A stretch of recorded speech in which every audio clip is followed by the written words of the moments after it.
what's up mga katunay? Ito po ang inyong lingkod na si BT and welcome to my channel, Tunay na Kritiko. Ayan, syempre meron tayong bibigyan ng reaksyon ngayon mga katunay. Ito po ay nagmula kay Pinas Balita TV. Dahil ang mga buhaya daw nag-celebrate pa, nag-party-party pa. Habang ang mga kababayan natin ay nilulubog ng baha. Pakapalan na lang talaga ng mukha no? So wag na natin pagtagalin at sabay-sabay na nating panoorin at bigyan ng reaksyon ng videong ito. Pasok! Grabe! Naghihiyawan ang mga nakabarong. Ayun, bago natin simulan ang video ito, nais ko nga pala magbigay ng credits dito sa boses at video na matutunghayan natin yan at bibigyan ng reaksyon. Walang iba kundi si General Macana. Siyempre, supportahan natin ang channel ni General Macana sa mga katunay. Pakibisita po yan at huwag niyong kalimutang mag-subscribe at mag-follow para maging updated tayo sa mga vlogs, reactions at sa mga balita na hinahatid sa atin ni General Macana. So, ayan yung The General's Viewpoint. Ipagpatuloy natin. Nabuhaya, nagsi-celebrate, binabaha Metro Manila at ibang parte ng Luzon. So far sa amin sa Mindanao, wala. Ito. Oh!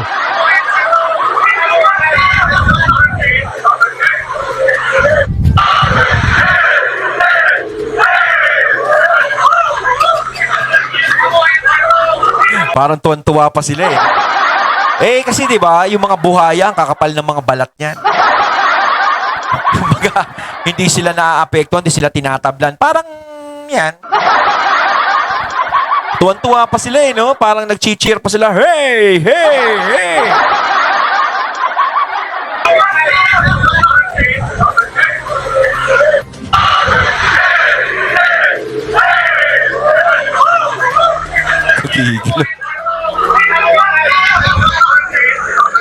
I don't know kung sino-sino ang mga ito.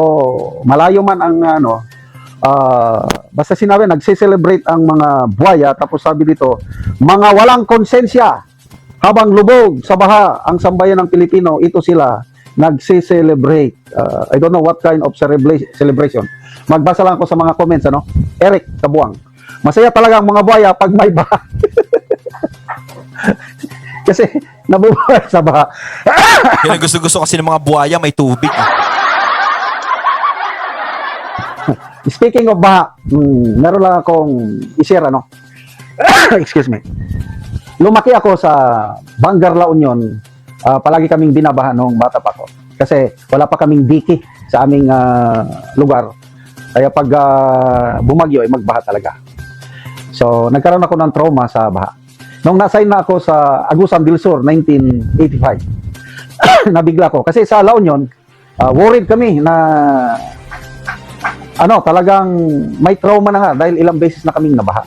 Sa Agusan del Sur, 1985, nung nagbaha, talagang umapaw ang mga ilog. Ang mga tao, tuwan-tuwa. Nagtataka ako. Tuwan-tuwa sila. Tapos lumalabas sila, nagsasakay na sa bangka. Then tinanong ko, bakit kayo masaya? Baha.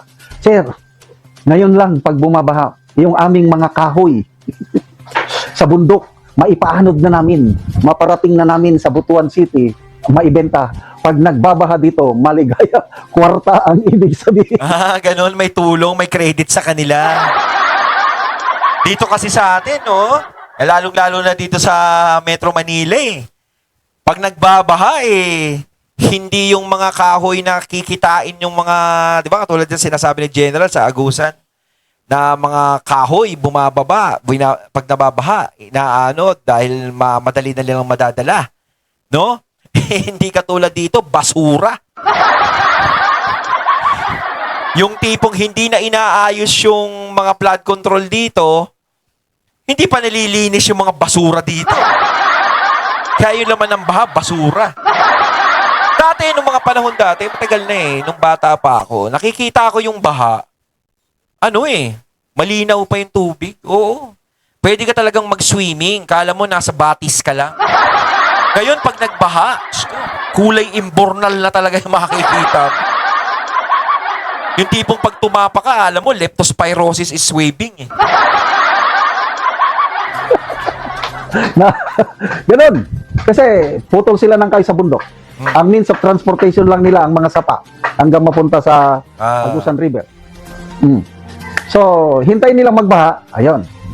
Pag lumaki na ang tubig sa creek, ipaanod na nila yung tubig. Then, pagdating sa Dapat pala doon, General, doon ang walang flood control. Para laging binabaha. Agusan River, itowing na nila yan, ibebenta na nila. So, masaya ang mga tao sa Agusan Oh, River makita. every time Oo. nagbabaha. So, iba naman, May purpose. in most parts of the country, kawawa. Ulitin ko, I have so much traumatic experience sa baha. So, may nabasa akong post kagabi. Sabi, ang Metro Manila halos lubog sa baha except for only one town ba o city to, Nabotas.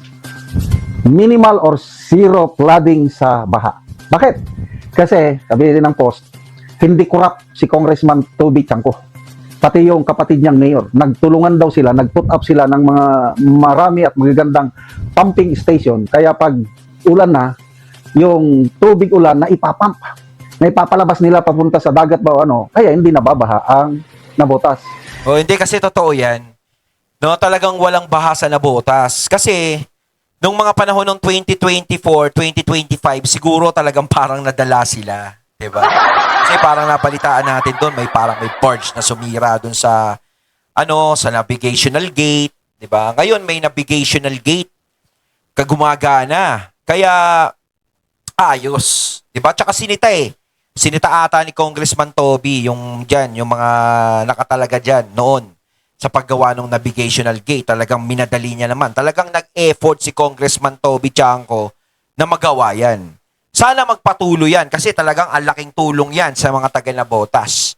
Gaya ngayon, nabalitaan ng Nabotas na lahat ng mga lugar ay binabaha pero ang Nabotas hindi. So tama si General na talagang kung ganun ang nangyayari, ibig sabihin matino ang politiko. 'Di ba? Kasi lugar mo lang ang hindi binabaha eh. Ibig sabihin na panatili mo ng ganun. Ginagawa mo yung trabaho mo. Yun ang talagang magaling. 'Di ba? Kaya ba ng iba 'yan? Yung iba wala lang. Puro dakdak lang pero kita mo naman nilulubog sila sa baha. Hingi ng pondo, wala namang nangyayari. O wag na tayo mag-mention. May mga clue na siguro kayo, mga katunay. Sa ibang lugar sa Metro Manila, example, yung balita, Marikina.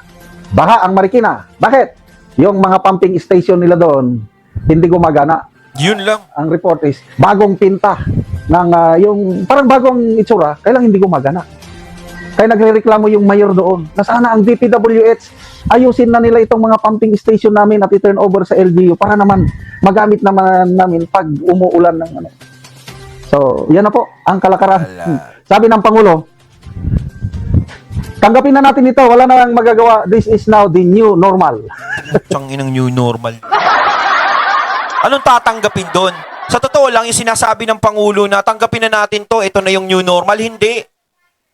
Yung mga nangyayari na yan, may kasagutan yan. Depende na lang sa magiging kilos ng presidente natin. 'Di ba? Hindi pa pwedeng sabihin na tanggapin natin to na binabaha tayo, new normal na yan. Natural na sa atin yan. Hindi yun. Kaya mong pigilan yan. Ibig sabihin, new normal, lahat ng tao masasalanta lang masasalanta dahil sa new normal. Parang new world order, parang ganun. Iba na mundo ngayon. Hindi ganun. Kumbaga, may paraan. May magagawa ka para pigilan yung baha na yan. Ang problema, yung mga dapat gumawa, walang ginawa. Kaya nagbaha. O, di ba? Isampul uli natin yung Nabotas. O, hindi tumalab yung ano mo. Dahil ang Nabotas hindi ibig sabihin kinilusan.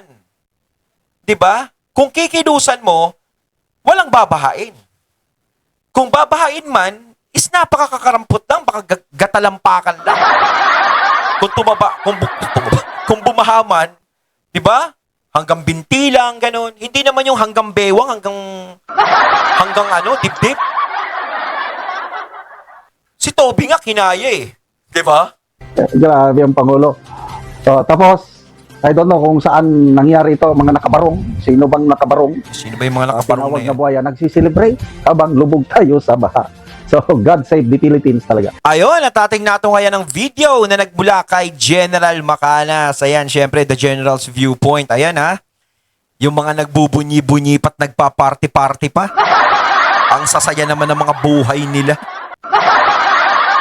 Habang tayo naglalakad sa baha, lubog sa baha. Sila tuwang-tuwa. Iba talaga, no? Kayo mga katunay, ano masasabi nyo tungkol dito? Comment lang po kayo sa comment box. So once again, I'm BT and I'm out. Peace.